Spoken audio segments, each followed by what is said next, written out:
Muy buenas tardes. A estas horas ya está, desde hace poco más de media hora, Volodymyr Zelensky en el Congreso de los Estados Unidos. Mientras sube el gasóleo, mientras la polémica entre Polonia, que si envía armas, que si no envía, decía Marta Vilar al cerrar Conexión Vilar, nos van a contar más sobre la presunta interrupción del presunto envío de armas. Bueno, ni hay presunto, ni hay problemas con el envío. Lo que ha hecho son unos contratos a los que Polonia se está ciñendo para seguir enviando armas a Ucrania. Y de momento es lo que hay, aunque están bastante enfadados con cómo está tratando diplomáticamente Ucrania el hecho de que no quieran coger su cereal, que tienen un problema con sus propios agricultores.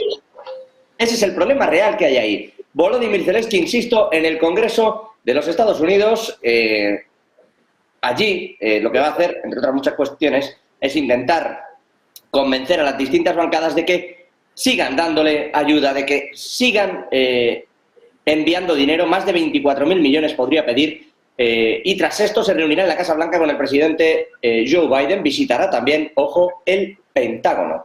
Hasta ese nivel está llegando el apoyo a un Zelensky que, sin embargo, según ha entrado en esa Cámara de los Representantes, ha tenido su primer golpe. Los legisladores republicanos, en concreto 23 miembros entre la Cámara Baja y 6 senadores, es decir, 23 de la Cámara de Representantes y 6 senadores, han dicho que no hay que enviar 24.000 millones adicionales en ayuda humanitaria ni militar a Ucrania. Dicen en una carta que no deben aprobarse más ayudas a Kiev, y en esa misiva recuerdan que es que desde el inicio de la guerra ya se han asignado más de 114.000 millones de dólares en fondos suplementarios para la guerra, más allá de los presupuestados inicialmente.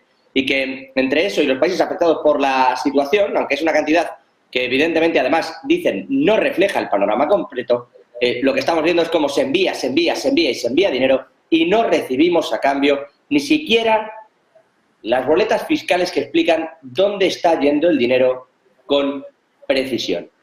En ese punto están las cuestiones.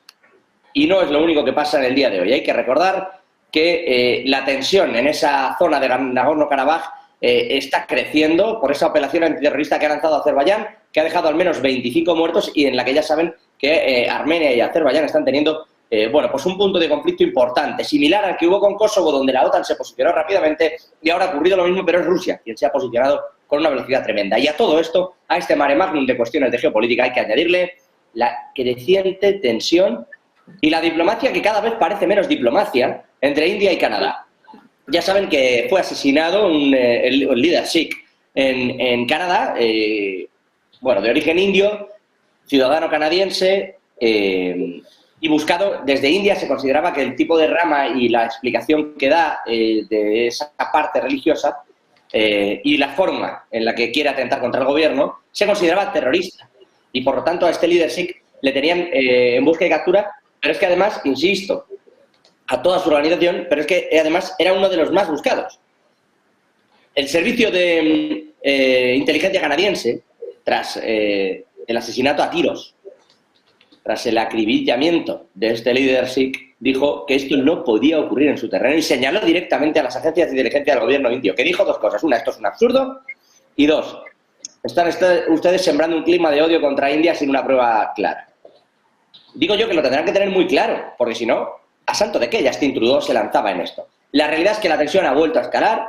Ayer veíamos que India aconsejaba a sus ciudadanos no ir a Canadá, hoy directamente ha retirado los visados a los canadienses y ha dicho, ojo, uno de los miembros de su ejecutivo, que Canadá es bastante cínico porque tolera determinados crímenes de odio si políticamente entiende que están bien, que es lo que está ocurriendo, dice, contra los ciudadanos de India a día de hoy, ahora mismo, en Canadá. Esa es la situación, insisto, una situación de todo punto grave y que, insisto, viene a sumarse a los distintos conflictos. Sobre lo que está ocurriendo allí, sobre cómo gestionar la ayuda o no de 24.000 millones, sobre cómo va a ir Canadá, sobre qué está pasando en esa zona de Nagorno-Karabaj, vamos a entrar en ese análisis, vamos a ir directos con nuestros especialistas esta tarde, Adrián Celaya y Luis Rodrigo de Castro, que creo que están ya también preparados al otro lado de la pantalla. Adrián, Luis, ¿qué tal? Muy buenas tardes. Muy bien. Buenas tardes. Gracias, buenas tardes. Desde ECAI Group, en la Universidad de País Vasco, primero,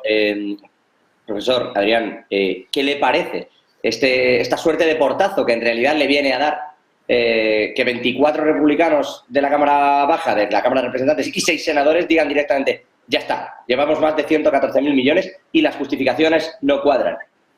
¿Qué le parece ese tipo de asunción ante un Zelensky que, insisto, visita Congreso, que quiero decir Cámara Alta y Cámara Baja y Cámara Alta, Senado también, que irá luego con Joe Biden y que tiene el cierre de visita en el Pentágono?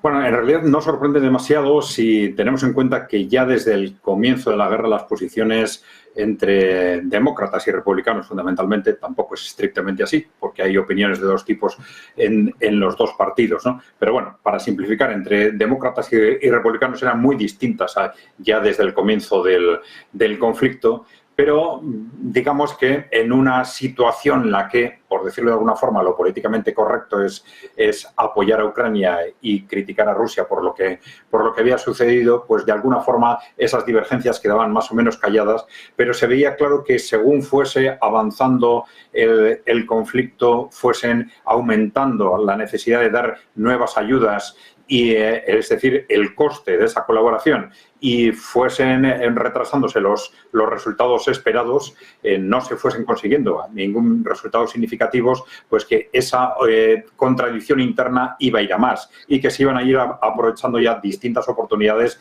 para exteriorizar y hacer efectivo ese posicionamiento, ¿no? No es extraño que el grupo republicano se posicione en esa dirección.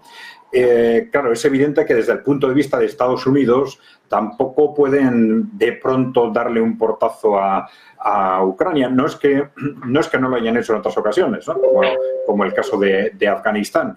Pero claro, hay que suponer que no es descartable un giro en el posicionamiento de Estados Unidos, independientemente que evidentemente podría suceder en el caso de que Donald Trump o alguien del Partido Republicano llegaba a la presidencia dentro de un año, pero incluso antes. Pero esto se haría siempre de una forma progresiva y sin dejar en la estacada de una forma muy llamativa y radical a Ucrania.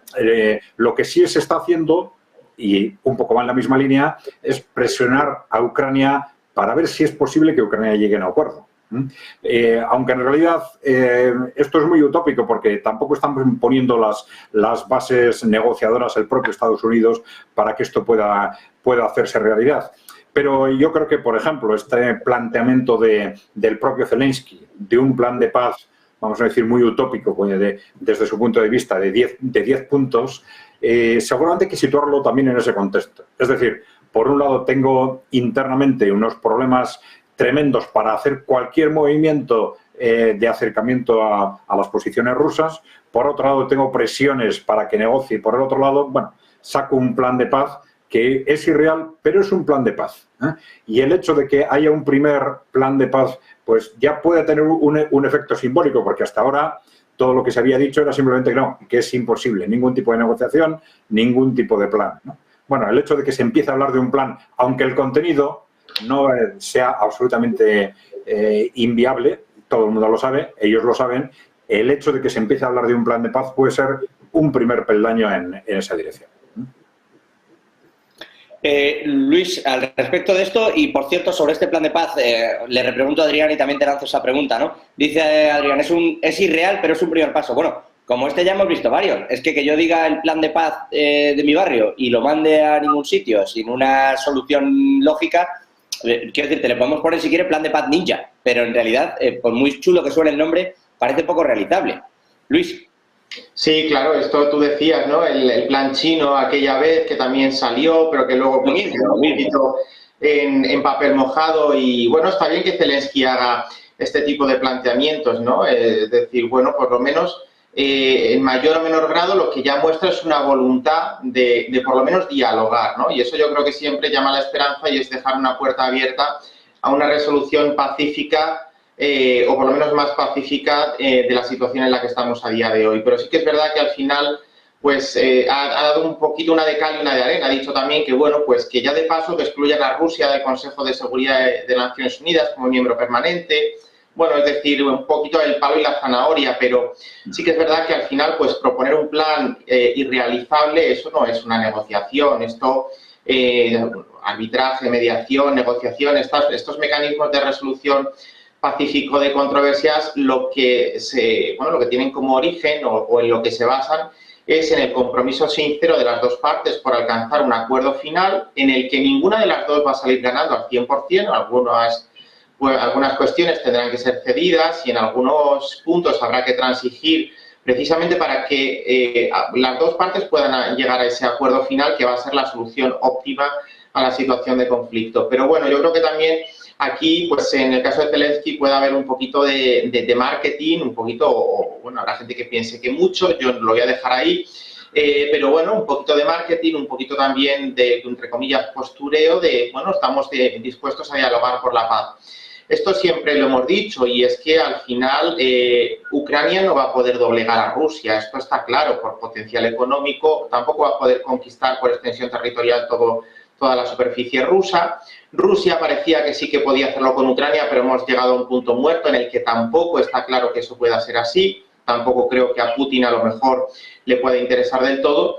Pero sí que es verdad que a día de hoy, después de año y medio largo de guerra, pues la solución negociada, el armisticio, que alguna vez también esta palabra la sacamos a relucir en alguna ocasión anteriormente, pues parece ser la única vía viable con garantías de poner fin al conflicto bélico. Y un poco hilando con lo que también decía Adrián, pues claro, 24 republicanos se han levantado porque dentro del partido republicano y sobre todo el ala más trumpista, el ala más que en Europa, o un poco dicho a la europea, diríamos más extremista, en Estados Unidos esta terminología no es comparable ni asimilable tampoco, pero bueno, los que son más del ala dura del partido republicano, pues tienen una tendencia más pacifista o más aislacionista o un poco de decir, bueno, es que lo que pasa en Ucrania es una cuestión que está al otro lado del Atlántico y no es algo que responda a los intereses norteamericanos y más si hay todo el tema de la financiación por medio, con lo cual es que es una consecuencia lógica y más en un periodo de pre-campaña larga